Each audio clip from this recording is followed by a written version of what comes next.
Let it ring. That is the opening bell on Wall Street. BlackRock gets the honor today. Here is a why is BlackRock I don't doing know, it? but They've yeah, okay. been public, right? They've been public. Yeah, they're out there. They've been there. They're a lot of money. Here is a live look at the Dow at the start of the last day of trading this week. Things are looking flat at the open. Joining us here on set is geoeconomics correspondent Erin Delmore. Let's get started with these inflation numbers that we got about an hour ago. They're better than expected. It feels like we've been paying more than we used to, though, for a lot of things these days. So how does this data match the personal life experience data? We were just talking about how expensive it is to order food or to buy food. It's nuts. Yeah, everything's expensive. I've been cooking so much more. Well, that's because good. eating out is more expensive, and that's borne out in the data here. Yeah. Look, Okay, so what is it cost showing? of living is increasing. It's hard for people to cope with. People everywhere are feeling that. So when we talk about an encouraging inflation report, and that's how we would cast this report that came out just less than an hour ago, we're talking about the rate of the increase falling. We're not talking about inflation falling. We would all love to see that, and the Federal Reserve would love to see that. It's just but going because up we talk not about as rates, quickly. exactly, it's Yeah. going up more slowly or less quickly than what we'd seen in the past. But it's We still take it going as up. good news. Of course it is. And anybody who remembers what prices looked like 10 years ago or 20 years ago knows that that's what prices do. They creep upward. But we're hoping that they can creep upward at a slower pace. What is Now, causing the rise of inflation? a couple different things. Yeah. Now, a big one that economists are focused on right now is what we call the pass-through effect of tariffs.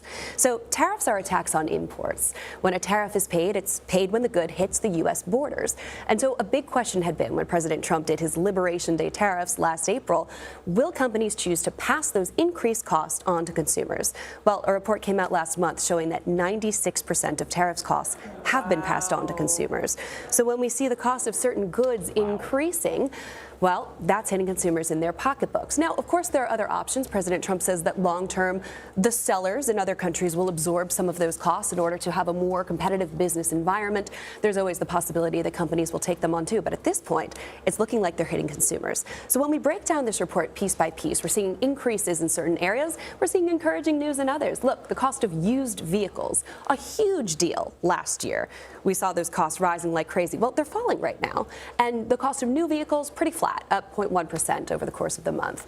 Food, we're seeing rise a bit, but not at a catastrophic rate. Food away from home is still outpacing food that we buy to cook in our own homes. Meaning like eating at restaurants or Eating ordering at takeout? restaurants, exactly, or something that you pick up and bring back to your house, exactly. And look at this one, medical care.